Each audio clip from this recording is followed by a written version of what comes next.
এ গণেশ, তো কোথায় আজকে মদ খেয়েছিস? কোথায় বলতো? তোকে কে মদ খাইয়ে দিয়েছে? কে কে কোথায় খেয়েছিস? দেখুন, অ্যাকচুয়ালি ও কিছু বোঝে না তেমন, তবু ওকে হয়তো কেউ আজকে মদ খাইয়ে দিয়েছে, কিন্তু ও তো বোঝে না যেখানে যায়। তো সকলকে একটা কথাই বলবো, ও কিন্তু খুব ভালো ছেলে, আর সব থেকে ওর বয়সও কিন্তু অনেক হয়েছে, আমাদের থেকে বয়সেও অনেক বড়। দেখুন ও কীভাবে ঝিমোচ্ছে, তার কারণ ওকে হয়তো কেউ নেশাদ্রব্য জিনিস খাইয়ে দিয়েছে।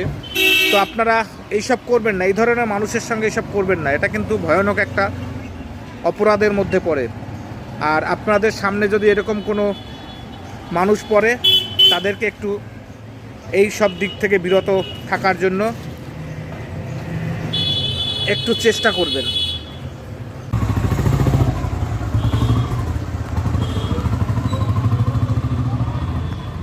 এটা করে কেউ? একটা পাগল মানুষ, ও বোঝে না, ওকে এরকমভাবে কেউ এটা করে? যে করেছে ভয়ানক একটি অপরাধ করেছে, আমাদের সামনে পড়লে তার যে কি অবস্থা করতাম সেটা আমরাই জানি।